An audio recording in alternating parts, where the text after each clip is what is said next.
ಇಂದೇ ಡೌನ್ಲೋಡ್ ಮಾಡಿ ಮತ್ತು ನಿಮ್ಮ ನೆಚ್ಚಿನ ಶೋಗಳನ್ನು ಆನಂದಿಸಿ. ಯುವರ್ ಆನರ್, ನನ್ನ ಕಕ್ಷಿದಾರರಾದ ಶ್ರೀನಿವಾಸ್ ಅವರು ಕೊಟ್ಟಿರುವ ಲೆಕ್ಕಾಚಾರದ ಪಟ್ಟಿಯಲ್ಲಿ ಯಾವುದೇ ದುಂದುವೆಚ್ಚವಾಗಲಿ ಅನಾವಶ್ಯಕವಾಗಿ ಮಾಡಿದ ಖರ್ಚಾಗಲಿ ಯಾವುದೂ ಇಲ್ಲ ಅಂತ ನನ್ನ ಅನಿಸಿಕೆ. ತಾವು ಕೂಡ ಇದನ್ನು ಪರಿಶೀಲಿಸಿದ್ದೀರಿ ಅಂತ ನಾನು ನಂಬಿದ್ದೀನಿ. ಇದ್ರ ಬಗ್ಗೆ ತಾವೇ ಹೇಳಬೇಕು. ಏನ್ರಿ ಶ್ರೀನಿವಾಸ್, ಇಷ್ಟೇನಾ ಲೆಕ್ಕ? ಇನ್ನು ಬೇರೆ ಏನಾದ್ರು ಇದೆಯಾ? ಅದರಲ್ಲಿ ಒಂದು ಬಿಟ್ಟೋಗಿದೆ ಸ್ವಾಮಿ, ಸೇರಿಸ್ಕೋಬೇಕು. ನಾನು ಮದುವೆ ಆಗಿ 4 ವರ್ಷ ಆದರೂ ಮಕ್ಕಳಾಗಲಿಲ್ಲ. ಮಕ್ಕಳಾಗಲಿ ಅಂತ ನಾನು ನನ್ನ ಹೆಂಡತಿ ಕಂಡು ದೇವರಿಗೆಲ್ಲ ಹಾರಿಸ್ಕೊಂಡ್ವಿ. ಎಲ್ಲ ದೇವಸ್ಥಾನಗಳಿಗೂ ಹೋಗಿ ಬಂದ್ವಿ, ಹರಕೆ ತೀರಿಸಿದ್ವಿ. ಅದೊಂದನ್ನು ಅದರಲ್ಲಿ ಸೇರಿಸ್ಕೋಬೇಕು ಸ್ವಾಮಿ. 4 ವರ್ಷ ಆದಮೇಲೆ ನನ್ನ ದೊಡ್ಡ ಮಗ ಹುಟ್ಟಿದ. ಭಗವಂತನ ಕೃಪೆ, ದೊಡ್ಡ ಮಗ ಹುಟ್ಟ ಅಂತ ಅವನಿಗೆ ಸಂತೋಷ ಅಂತ ಹೆಸರಿಟ್ಟೆ. ಚಿಕ್ಕವನಿರುವಾಗ ಚೆನ್ನಾಗೇ ಇದ್ದ, ಓದ್ದ, ಕೆಲಸಕ್ಕೆ ಸೇರಿಕೊಂಡ, ಕೈ ತುಂಬ ಸಂಬಳನೂ ಬರ್ತಾಯಿತ್ತು. ಮನೆಗೆ ಕೊಡುವಾಗ ಮಾತ್ರ ಅವನ ಕಷ್ಟನೇ ಹೇಳಿಕೊಂಡು ಕೊಡೋ ದುಡ್ಡಿಗೆ ಕತ್ರಿ ಹಾಕ್ತಾ ಇದ್ದ. ಅವನು ಹುಟ್ಟಿ 4 ವರ್ಷ ಆದಮೇಲೆ ಹರೀಶ ಹುಟ್ಟ. ಅವನಿಗಿಂತ ಇವನು ಚೆನ್ನಾಗಿ ಓದ್ದ, BE ಮಾಡ್ದ. BE ಮಾಡಾದ್ಮೇಲೆ MTech ಮಾಡ್ತೀನಿ ಅಂದ. ಆಗಿನ ಕಾಲಕ್ಕೆ ನನಗೆ ಬರ್ತಾಯಿದ್ದ ಸಂಬಳನೇ ಕಮ್ಮಿ. ಆದರೆ ನಮ್ಮ ಕಷ್ಟದಿಂದ ಅವನೇನೋ ಆಸೆ ಪಡ್ತಿದ್ದಾನೆ, ಅವನು ಓದೋದಕ್ಕೆ ತೊಂದರೆ ಆಗಬಾರ್ದು ಅಂತ ನಾನು ಕಂಪನಿನಲ್ಲಿ ಓವರ್ ಟೈಮ್ ಮಾಡಿ ಹಗಲು ರಾತ್ರಿ ಕಷ್ಟಪಟ್ಟು ದುಡಿದು MTech ಮಾಡಿಸ್ದೆ ಸ್ವಾಮಿ. ಆದರೆ ಇಲ್ಲಿ ತನಕ ಅವನು ಒಂದು ದಿನ ಕೆಲಸಕ್ಕೆ ಹೋಗಿಲ್ಲ. ಬಾಯಿ ಬಿಟ್ಟರೆ ಬರೀ ದೊಡ್ಡ ಮಾತು, ನಾನು ಯಾರ ಕೈ ಕೆಳಗಡೆನೂ ಕೆಲಸ ಮಾಡಲ್ಲ ಅನ್ನೋದು, ಅದೆಂಥದ್ದೋ ಸ್ಟಾರ್ಟಪ್ ಮಾಡ್ತೀನಿ ಅನ್ನೋದು. ಇಲ್ಲಿ ತನಕ ಯಾವ ಸ್ಟಾರ್ಟಪ್ಪೂ ಇಲ್ಲ, ಒಂದಿನ ಕೆಲಸಕ್ಕೂ ಹೋಗಿಲ್ಲ. ಹೇಳ್ದೆ ಕೇಳದೆ ಹೋಗಿ ಮದುವೆ ಮಾಡ್ಕೊಂಡು ಬಂದ.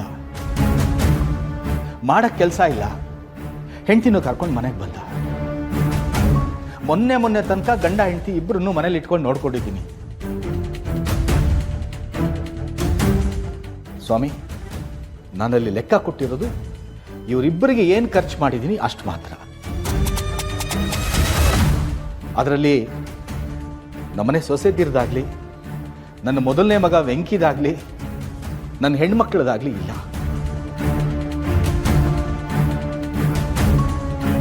ನಮ್ಮನೆ ಸೊಸೆದಿರು ದೇವ್ರಂಥ ಸೊಸೆದಿರು ಸ್ವಾಮಿ. ನನ್ನ ಹೆಣ್ಮಕ್ಳು ಅಷ್ಟೇ. ನಮಗೆ ಕಷ್ಟ ಆದರೆ ನಾ ಮುಂದು ತಾ ಮುಂದು ಅಂತ ಬಂದು ಅಪ್ಪ ಏನಾಯಿತು, ಹೇಗೆ ಸಹಾಯ ಮಾಡಲಿ ಅಂತ ಅವರೇ ನಮಗೆ ಕಷ್ಟಕ್ಕೆ ಆಗ್ತಾ ಇರೋದು. ಆ ವಿಷಯದಲ್ಲಿ ನಾನು ತುಂಬ ಅದೃಷ್ಟವಂತ ಸ್ವಾಮಿ. ನಮ್ಮ ಮನೆಗೆ ಬಂದಿರೋ ಸೊಸೆಯಂದಿರು, ನನ್ನ ಹೆಣ್ಣುಮಕ್ಕಳ ಬಗ್ಗೆ ನನಗೆ ಗೌರವ ಇದೆ, ಹೆಮ್ಮೆ ಇದೆ ಸ್ವಾಮಿ. ಆ ವಿಷಯದಲ್ಲಿ ನಾನು ಅದೃಷ್ಟವಂತ.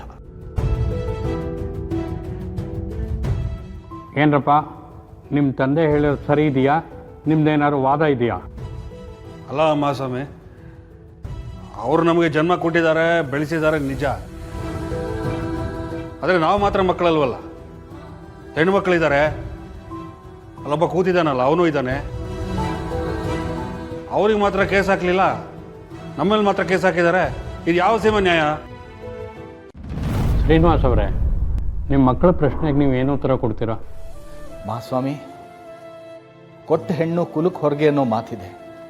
ಆದರೆ ಇಲ್ಲಿ ತನಕ ನನ್ನ ಹೆಣ್ಮಕ್ಳಿಂದ ಒಂದು ಚೂರು ತೊಂದರೆ ಆಗಿಲ್ಲ ಸ್ವಾಮಿ. ಆದರೆ ಇವ್ರ ಹತ್ರ ಇದ್ರೂ ದೂರ ಇರೋ ಭಾವನೆನ ಸೃಷ್ಟಿ ಮಾಡ್ತಾ ಇದ್ದಾರೆ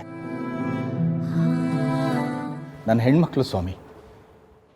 ಒಂದು ದಿನ ನನಗೆ ಇಂಥ ಬಟ್ಟೆ ಬೇಕು, ಇಂಥ ಒಡವೆ ಬೇಕು ಅಂತ ಕೇಳಿದಂಥವ್ರಲ್ಲ.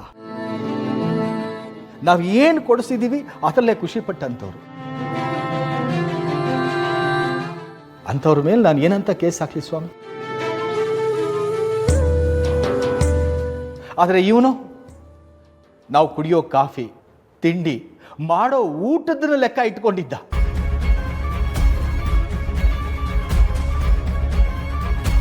ನನಗೆ ಮಕ್ಕಳು, ಸೊಸೆದಿರು, ಮೊಮ್ಮಕ್ಕಳು ಎಲ್ಲ ಒಟ್ಟಿಗೆ ಇರಬೇಕು, ಕೂಡು ಕುಟುಂಬವಾಗಿರಬೇಕು ಅಂತ ಆಸೆ ಇತ್ತು. ನನಗೆ ಈಗಲೂ ಆಸೆ ಇದೆ. ಆದರೆ ಇವ್ರಿಗದೆಲ್ಲ ಬೇಕಿಲ್ಲ. ನಮ್ಮ ಸಂತೋಷ ಮುಖ್ಯನೇ ಅಲ್ಲ, ಇವ್ರ ಸ್ವಾರ್ಥನೇ ಮುಖ್ಯ. ಇಂಥವ್ರ ಮೇಲೆ ಕೇಸ್ ಆಗೋದು ತಪ್ಪ ಸ್ವಾಮಿ?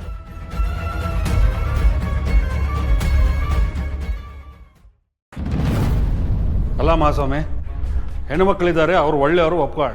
ಆದರೆ ಇನ್ನೊಬ್ಬ ದತ್ತು ತಗೊಂಡ್ಬಂದು ಸಾಕಿದ್ದೀನಿ ಅಂತ ಹೇಳಿದ್ರಲ್ಲ, ಅವನನ್ನ ದೊಡ್ಡ ಮಗ ಅಂತ ಬೇರೆ ಅಂತಾರೆ. ಅವನ ಮೇಲೆ ಕೇಸ್ ಹಾಕಿಲ್ಲ? ಮಹಾಸ್ವಾಮಿ, ನಾನು ನಿಮ್ಗೆ ಅವಾಗಲೇ ತಿಳಿಸಿದ ಹಾಗೆ ಮದುವೆ ಆಗಿ 4 ವರ್ಷ ಆದರೂ ನಮಗೆ ಮಕ್ಕಳಾಗಲಿಲ್ಲ. ಭಗವಂತ ನಮ್ಮ ಹಣೆಯಲ್ಲಿ ಸಂತಾನ ಭಾಗ್ಯ ಬರ್ದಿಲ್ವೇನೋ ಅಂದ್ಕೊಂಡು ನಮ್ಮ ವೆಂಕಿನ ದತ್ತು ತಗೊಂಡು ಸಾಕ್ಕೊಂಡ್ವಿ ಸ್ವಾಮಿ. ಅವನಿಗೆ ಕಿವಿ ಕೇಳಲ್ಲ, ಮಾತು ಬರಲ್ಲ. ಆದರೂ ಮಾತು ಬರೋರಿಗಿಂತ 10 ಪಟ್ಟು ಚೆನ್ನಾಗಿ ನಮ್ಮ ಭಾವನೆನ ಅರ್ಥ ಮಾಡ್ಕೊಳ್ತಾನೆ. ನಮ್ಮ ಕಷ್ಟ ಸುಖಕ್ಕೆ ಆಗ್ತಾ ಇರೋದೇ ಅವನು ಸ್ವಾಮಿ. ಅವನು ಕೇವಲ ನನ್ನ ಮಗ ಅಷ್ಟೇ ಅಲ್ಲ, ನಮಗೆ ದೇವರು ಕೊಟ್ಟು ಮಗ ಸ್ವಾಮಿ.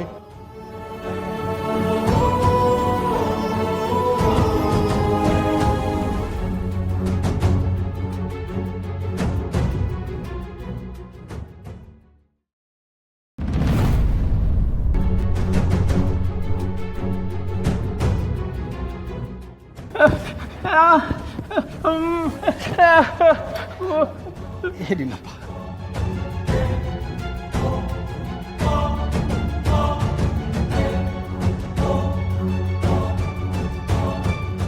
ನೋಡಪ್ಪ, ಕೋರ್ಟಲ್ಲಿ ಇದಕ್ಕೆಲ್ಲ ಅವಕಾಶ ಇಲ್ಲ. ನೀನು ಹೋಗಿ ಅಲ್ಲಿ ಕೂತ್ಕೋ.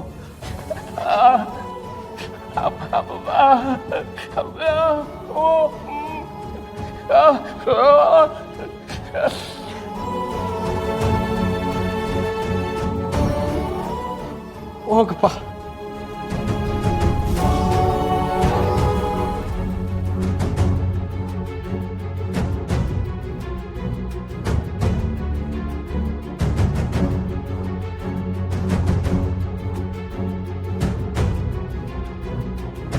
ಕ್ಷಮಿಸಿ ಮಹಾಸ್ವಾಮಿ, ಅವನಿಗೆ ಈ ಜಗತ್ತಿನ ನಿಯಮ ಗೊತ್ತಿಲ್ಲದೆ ಇರಬಹುದು. ಆದರೆ ನಮಗೆ ಕಷ್ಟ ಅಂದರೆ ಹಾಗೆಲಾಗಲಿ ರಾತ್ರಿ ಆಗಲಿ ಮನೆ ಮುಂದೆ ಬಂದು ನಿಂತಿರ್ತಾನೆ ಸ್ವಾಮಿ. ಅಂತ ಹುಡುಗನ್ನ ಕುತಂತ್ರ ಮಾಡಿ ಮನೆಯಿಂದ ಹೊರಗೆ ಹಾಕಿದ್ರು, ನಮ್ಮಿಂದ ದೂರ ಮಾಡಿದ್ರು.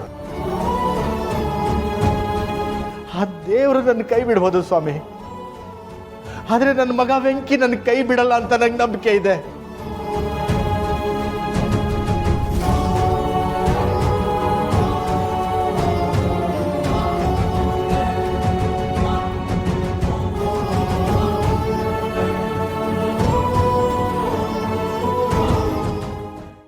ಲಕ್ಷ್ಮೀ ನಿವಾಸ